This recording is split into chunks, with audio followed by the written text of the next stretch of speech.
क्या रिस्पांस मिल रहा है? ज़बरदस्त।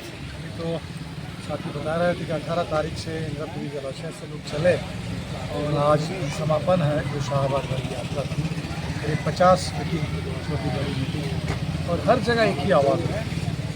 सच कहिए तो पिछले साल अक्टूबर महीने में जब हमने पदयात्रा की नवादा से पटना, 11 दिन की पदयात्रा थी, उस पदयात्रा के दौर में ही हमने देखा छोटे बच्चे भी आ रहे थे, स्कूल के बच्चे हमारे साथ चल रहे थे, वो भी कह रहे थे कि बदलाव चाहिए कि ये सरकार स्कूलों को बंद करे। तो बिहार में लोग उठ चुके हैं। 20 साल से नीतीश जी की सरकार है, 2014 से वहाँ मोदी जी हैं, दोनों मिलकर कहते हैं कि डबल इंजन है, और डबल इंजन का मतलब बिहार के लिए हो गया डबल, बिहार के ऊपर डबल हमला बहुत हो गया है। विकास के नाम पर सिर्फ गरीबी और बेरोजगारी और पूरे सुशासन के नाम पर अब तो चारों तरफ अपराधियों का बोलबाला, बलात्कारियों का बोलबाला, अफसरों का बोलबाला, भ्रष्टाचार, माफिया, पुलिस, कब तक लोग इसको छूएंगे?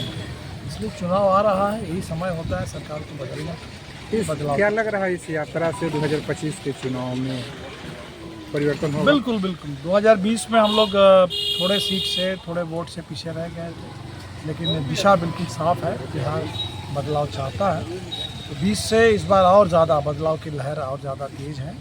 और 2020 में हम लोग दक्षिण में अच्छा किए, लेकिन उत्तर में थोड़ा कमज़ोर है, और इस बार दक्षिण में भी और पूरे उत्तर में भी बढ़िया प्रदर्शन रहेगा निर्णायक बहुमत के साथ। तो एनडीए का कहना है कि 20 सालों में हमने विकास किया, 2005 से पहले वाली स्थिति अब नहीं आने देगी बिहार की जनता। नहीं, 2005 से 25 तक 20 साल में जो विकास हुआ है, क्या विकास हुआ? ये तो समीक्षा सरकार ने खुद की, जो सर्वे तो हमने नहीं किया था, नीतीश जी के ही सरकार ने पूरे बिहार में सामाजिक आर्थिक सर्वेक्षण कराया। तब उससे पता चला कि 1 करोड़ परिवार, करीब करीब 94.5 लाख परिवार, वो पूरे महीने में 6,000 से कम आमदनी पर जी रहा है। 400 रुपये का पेंशन मिलता था लोगों को। 20 साल से सरकार सोई हुई, अचानक चुनाव आया है इसीलिए नींद खुली। अब कह रहे हैं कि हम 1 करोड़ को 1100 रुपये देंगे।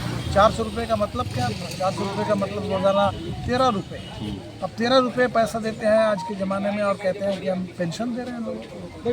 जो पूरे बिहार में आप देख लीजिए कि रसोईया 1650 रुपये मिलते हैं, 50 रुपये से भी कम। बिहार में मजदूरी, न्यूनतम मजदूरी नाम की कोई चीज़ नहीं है। फसल के लिए कोई न्यूनतम कीमत लोगों को नहीं मिलती है। इस तरह से धड़ल्ले से भूमि अधिग्रहण हो रहा है, सड़क के नाम पर, इसके उसके नाम पर भूमि सर्वे हुआ और पूरे लोग परेशान हो गए। सबको ज़मीन का कागज़ दुरुस्त करा, भ्रष्टाचार वहाँ चल रहा है। तो भ्रष्टाचार तो चरम पर है, लोग असुरक्षित हैं। पहले गरीब डरते थे कि भाई हमको ज़मीन से बेदखल कर दिया जाएगा, अब किसान डर रहे हैं। किसान की ज़मीन सरकार कह रही कि हमारी ज़मीन बिना मुआवजा किसान से ज़मीन ले लेना है, बिना मुआवजा कहीं बना हुआ घर है उसको बुलडोजर से ढहा देना है। ये जो चल रहा है बिहार में, और बलात्कार को चरम पर। आप देख लीजिए मुजफ्फरपुर से वो जो गरीब बच्ची बलात्कार होता है, आप पटना में PMCH आना पड़ता है, PMCH में आकर के बेड नहीं मिलता, तड़प के एम्बुलेंस में मर जाती है। तो बिहार में तो अति हो गया, तो अति के खिलाफ बिहार इस बार। अब दक्षिण बिहार की बात कर रहे हैं कि दक्षिण बिहार में हम लोग अच्छा किए थे मगर उत्तर बिहार में अच्छा नहीं कर पाए, तो क्या सीट शेयरिंग की भी बातें चल रही है कि कौन कौन सी सीट है दक्षिण बिहार में जो आप लोग लड़िएगा? बातें चल रही है, मतलब क्या कि अगले 1 महीने 2 महीने में फाइनल हो जाएगा, और इस बार बिल्कुल निर्णायक बहुमत मिले, हर बिहार के हर इलाके में अच्छा प्रदर्शन हो, इस हिसाब से हम लोग सीटों का बंटवारा करेंगे। ये भी पता चल रहा है 8 सीट की मांग आप लोग कर रहे हैं। आ रहा तो पिछली बार हम लोग लड़े थे तो बात होगी, पिछली बार जहाँ लड़े थे सबको तो तैयार रहना पड़ेगा।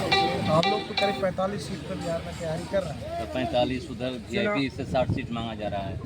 ठीक है, 243 सीट ही है। हम मांगने की बात नहीं कर, हम तैयारी की बात कर रहे हैं। सीट तैयारी कर रहे हैं पूरे बिहार में। हमने कहा कि माले 40-45 सीट पर ताकि तय होगा, उसके बाद आप तैयारी नहीं कर सकते। आप तैयार रहिएगा, और तैयारी मतलब दोनों, हमें इसकी तैयारी करनी है कि बिहार में चुनाव जनता के मुद्दों पर हो, हमें इसकी भी तैयारी करनी है कि जो वोटर लिस्ट में और जो चुनाव आयोग का सर्कुलर आया है बड़ा खतरनाक है। 1 महीने में पूरे बिहार में नए सिरे से वोटर लिस्ट में, अब 2003 के बाद जितने नाम चढ़े हैं उनके सबका आधार कार्ड देखा जाएगा, फोटो, और उसके बाद बर्थ सर्टिफिकेट, क्या क्या चीज़ मांग रहे हैं। लग रहा है कि जैसे आसाम में एनआरसी हुआ था, बिहार में वोटर लिस्ट के बहाने कोई बिहार पर एनआरसी आ रहा है। ये 1 महीने में अगर इसके नाम पर पता नहीं कितने लोगों का नाम छट जाएगा। इसीलिए अभी तो हमको वोटर लिस्ट की सुरक्षा के लिए वोटर लिस्ट उसमें लोगों का नाम रहे और जो संविधान में वोट डालने का अधिकार, इसकी सुरक्षा के लिए भी लड़ना पड़ेगा। हम लोग तैयार हैं। यादव को मुख्यमंत्री मान रहे हैं आप लोग? वो तो पिछले बार ही मुख्यमंत्री के उम्मीदवार थे, मुख्यमंत्री थे, 2 बार उप मुख्यमंत्री रहे हैं। चुनाव अभी नेता प्रतिपक्ष हैं, चुनाव होगा, सरकार बनेगी, मुख्यमंत्री बन जाएंगे। बिहपुर और गोपालपुर विधानसभा सीट के लेकर कांग्रेस और राजद के बीच अभी हर चर्चा सीट नहीं को जा लेकर रही। बात नहीं कर सकते हैं, कोई अलग अलग सीट को लेकर के बात, पूरा गठबंधन है, बातचीत करके सहमति